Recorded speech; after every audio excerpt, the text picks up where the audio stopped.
जिस तरह से हमारे पास फाइनेंशियल ट्रांजैक्शन को स्टोर करने के लिए अकाउंट्स इन्फो और अकाउंटिंग वाउचर्स अवेलेबल हैं टैली में, इसी प्रकार से हम स्टॉक यानी कि इन्वेंट्री को स्टोर करने के लिए इन्वेंट्री इन्फो और इन्वेंट्री वाउचर्स का प्रयोग कर सकते हैं। परंतु जरूरी यह है कि सबसे पहले हम उसे अपने अकाउंट्स में इंटीग्रेट करें, अर्थात अकाउंट्स जो हम मेंटेन करें वो विद इन्वेंट्री हो। इसके लिए हम यहाँ पे सबसे पहले, यदि आप यहाँ बटन टूल बार देखें तो कंपनी इन्फो के नाम से एक बटन है, आप चाहें तो शॉर्टकट के रूप में Alt F3 का प्रयोग कर सकते हैं। कंपनी इन्फो पे जैसे मैं क्लिक करता हूँ, मेरे पास यहाँ कंपनी से रिलेटेड काफी सारे ऑप्शन अवेलेबल हो जाएंगे। यहाँ हम अल्टर का चुनाव करेंगे, यहाँ से हम कंपनी का चुनाव करते हैं। देखिए हमारे पास कंपनी अल्ट्रेशन की एक स्क्रीन अवेलेबल हो जाएगी, जिसमें मैं ये बता सकता हूँ कि अब की बार मैं क्या चेंजेस चाहता हूँ। इसके लिए जैसे ही मैं एंटर यहाँ से प्रेस करता हूँ, देखिए एक ऑप्शन हमारे पास है मेंटेन। यहाँ पे टाइप ऑफ कंपनी में सबसे पहले जो हमारे पास पहले से सिलेक्टेड ऑप्शन था वो है अकाउंट्स ओनली, परंतु अब मैं चाहता हूँ इन्वेंट्री को भी अपने अकाउंट्स में लाना, तो इसके लिए मैं अकाउंट्स विद इन्वेंट्री का ऑप्शन सिलेक्ट करके एंटर कर देता हूँ। इसके पश्चात बाकी ऑप्शन सेम रहने देता हूं और यहां से एक्सेप्ट कर लेता हूं सारे चेंजेस को। एस्केप करके यहां से स्क्रीन से बाहर आ जाए तो देखिए अब की बार आपके पास यहां मास्टर्स के अंतर्गत इन्वेंट्री इन्फो अलग से मेन्यू अवेलेबल है। इसी तरह से ट्रांजैक्शन के अंतर्गत इन्वेंट्री वाउचर्स भी अवेलेबल हैं। तो यहां से हम अपने इन्वेंट्री या स्टॉक की ट्रांजैक्शंस की एंट्री हम यहां से कर सकते हैं, परंतु ट्रांजैक्शन को करने से पहले हम समझ लेते हैं कि किस प्रकार से हमें इन्वेंट्री इन्फो और इन्वेंट्री वाउचर्स का प्रयोग करना है। यहाँ यदि हम इन्वेंट्री इन्फो पे क्लिक करें तो आपके पास यहाँ पे देखिए stock groups, stock categories, stock items, unit of measure, godowns और वाउचर टाइप्स, काफी सारे मेन्यू अवेलेबल हैं यहाँ पे। इसमें खास बात यह है कि जिस तरह से हमारे पास अकाउंट्स ग्रुप्स अवेलेबल थे पहले से, इन्वेंट्री इन्फो में किसी भी प्रकार का कोई भी ग्रुप पहले से अवेलेबल नहीं है। यहां हमें सभी ग्रुप्स, सभी कैटेगरीज, सभी आइटम्स स्वयं ही बनानी है।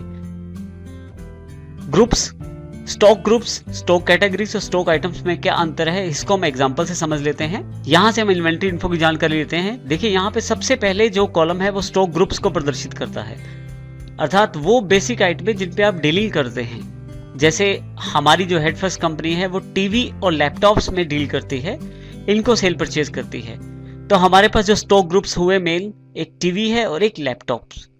इसी तरह से जो टीवी है वो काफी सारी कैटेगरीज में हमारे पास अवेलेबल हैं। उदाहरण के लिए 19 इंच का टीवी है हमारे पास, 21 इंच का टीवी अवेलेबल है, 29 इंच का टीवी अवेलेबल है।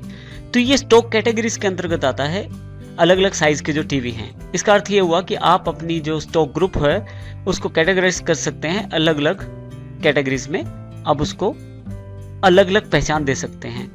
इसी तरह से यदि आप लैपटॉप्स ग्रुप के अंतर्गत देखें तो हमने यहाँ दो कैटेगरीज बनाई हैं, एक 15.6 स्क्रीन के साथ और एक 14.8 स्क्रीन के साथ। इसी तरह से हमारे पास स्टॉक आइटम्स अवेलेबल हैं। स्टॉक आइटम्स एक्चुअल में वो स्टॉक हैं जिनको हम खरीदते या बेचते हैं, या जिनकी ट्रांजैक्शन हम इन्वेंट्री इन्फो के साथ करेंगे। उदाहरण के तौर पे टीवी जो ग्रुप है हमारे पास, उसमें 19 इंच कैटेगरी के अंतर्गत हमारे पास सोनी और फिलिप्स के टीवी अवेलेबल हैं। इसी तरह से 21 इंच की जो कैटेगरी है टीवी ग्रुप के अंतर्गत, उसमें हमारे पास सोनी और एलजी के टीवी अवेलेबल हैं। इसी तरह से 29 इंच की जो कैटेगरी है उसमें हायर और वीकॉन के टीवी हमारे पास अवेलेबल हैं। यदि आप लैपटॉप ग्रुप के अंतर्गत देखें तो हमारे पास स्टॉक कैटेगरीज दो अवेलेबल हैं, 15.6 स्क्रीन और 14.8। 15.6 स्क्रीन के साथ Lenovo G560 मॉडल हमारे पास अवेलेबल है और एक HP पवेलियन का सेट हमारे पास अवेलेबल है। इसी तरह से 14.8 जो स्क्रीन है उसमें Lenovo G460 एक सेट हमारे पास लैपटॉप अवेलेबल है, और इसी तरह से HP सीरीज के लैपटॉप्स हमारे पास अवेलेबल हैं 14.8 स्क्रीन में। इसी के साथ लास्ट में एक पॉइंट और है, यूनिट ऑफ मेजरमेंट। आप अपनी जो स्टॉक आइटम्स हैं उनको किस प्रकार से मेजर करते हैं, तो हमारे पास जो यूनिट ऑफ मेजरमेंट है वो पीसीज हैं, अर्थात टीवी हम पीसीज में बेचते हैं और लैपटॉप्स भी हम पीसीज में बेचते हैं। यूनिट ऑफ मेजरमेंट आपके बिजनेस पे डिपेंड करती है कि आप क्या चीज या क्या गुड्स बेचते या खरीदते हैं, या आपकी स्टॉक आइटम्स क्या हैं, उसके आधार पे आप यूनिट ऑफ मेजरमेंट बना सकते हैं। इन्वेंट्री इन्फो में खास बात यह है कि हमें ये सारी आइटमें स्वयं ही तैयार करनी है। अकाउंट्स इन्फो की तरह हमें किसी भी तरह का कोई भी ग्रुप पहले से अवेलेबल नहीं है, हमें ये सब चीजें स्वयं ही बनानी है। किसी भी तरह की इन्वेंट्री ट्रांजैक्शन करने के लिए जरूरी है कि आपके पास इन्वेंट्री ग्रुप्स, इन्वेंट्री कैटेगरीज और इन्वेंट्री आइटम्स पहले से अवेलेबल हों। इसको बनाने के लिए सबसे पहले हम गेटवे ऑफ टैली के अंतर्गत मास्टर्स में इन्वेंट्री इन्फो को सिलेक्ट कर लेते हैं। जैसे आप इन्वेंट्री इन्फो पे आते हैं, देखिए आपके पास stock groups, stock categories, stock items और यूनिट ऑफ मेजर्स, साथ में गोडाउन्स और वाउचर टाइप्स के नाम से काफी सारे मेन्यू यहाँ अवेलेबल हैं। इसमें आप अपनी स्टॉक ग्रुप्स बना सकते हैं, स्टॉक कैटेगरीज और स्टॉक आइटम्स भी यहीं से बना सकते हैं। यूनिट ऑफ मेजरमेंट बनाने के लिए सबसे पहले इन्वेंट्री इन्फो के अंतर्गत यूनिट ऑफ मेजर को सिलेक्ट करें। आपके पास यहाँ यूनिट्स का एक मेन्यू उपलब्ध हो जाएगा जिसमें क्रिएट, डिस्प्ले और अल्टर के नाम से ऑप्शंस अवेलेबल हैं। क्योंकि हमें यूनिट्स पहली बार बनानी है तो इसलिए डिस्प्ले और अल्टर भी डिसेबल हैं। तो यूनिट बनाने के लिए सबसे पहले मैं क्रिएट पे क्लिक कर देता हूँ।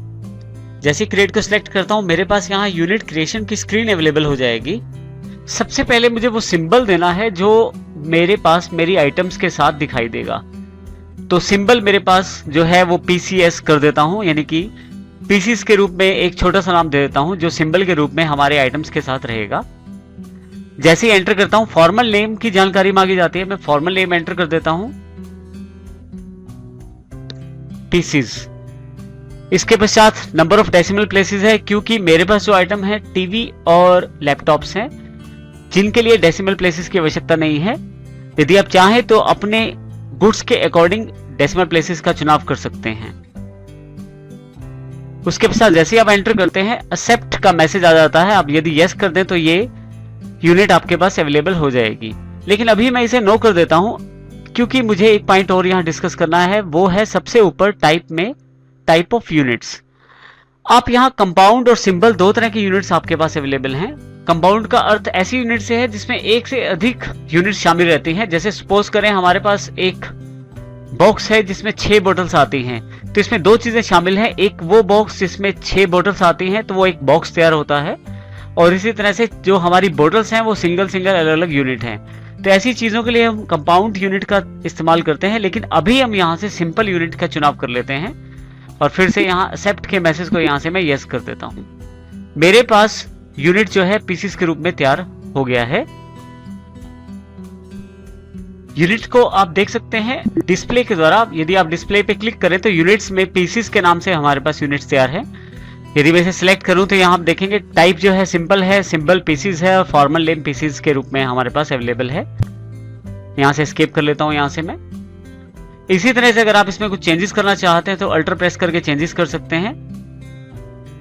अब अल्टर सेलेक्ट करें, पीसीस पे जाएं, और अगर आप कुछ चेंजेस करना चाहते हैं तो वो भी यहाँ से आप चेंज कर सकते हैं यूनिट अल्ट्रेशन से। इस प्रकार से आप यूनिट बना लेते हैं और यहाँ से मैं इसको एस्केप करके बाहर आ जाता हूँ। आपको एक से अधिक बार एस्केप दबाना पड़ सकता है इन्वेंट्री इन्फो पे आने के लिए। तो यहाँ सबसे पहले हमने यूनिट ऑफ मेजरमेंट यानी कि यूनिट ऑफ मेजर तैयार किया है, किस प्रकार से हम अपनी आइटम्स को मेजर करेंगे। यहाँ पे यदि हम ध्यान दें तो हमारे पास यूनिट ऑफ मेजर हमने तैयार कर लिया है। इसके पश्चात जो सबसे पहला काम है हमारा वो है स्टॉक ग्रुप्स को तैयार करना। दो तरह के स्टॉक ग्रुप हमारे पास अवेलेबल हैं, सबसे पहले टीवी और दूसरा लैपटॉप। सबसे पहले हम स्टॉक ग्रुप को तैयार करना सीखते हैं। स्टॉक ग्रुप को तैयार करने के लिए यदि आप गेटवे ऑफ टैली अगर आपके पास उपलब्ध है तो आप यहाँ से इन्वेंट्री इन्फो को सिलेक्ट करें। इन्वेंट्री इन्फो के अंतर्गत सबसे पहली जो आइटम है वो स्टॉक ग्रुप्स से ही रिलेटेड है। स्टॉक ग्रुप्स को आप सिलेक्ट करें यहाँ से। देखिए स्टॉक ग्रुप स्क्रीन आपके पास उपलब्ध है जिसमें आपके पास दो तरीके उपलब्ध हैं, सिंगल स्टॉक ग्रुप क्रिएशन और एक तरह से मल्टीपल स्टॉक ग्रुप क्रिएशन। यानी कि आप चाहें तो एक बार में एक स्टॉक ग्रुप बना सकते हैं और चाहें तो एक से अधिक स्टॉक ग्रुप आप एक ही बार बना सकते हैं मल्टीपल स्टॉक ग्रुप्स के जरिए। अभी मैं यहाँ से सिंगल स्टॉक ग्रुप का प्रयोग करता हूँ जिसमें क्रिएट को मैं सिलेक्ट कर लेता हूँ।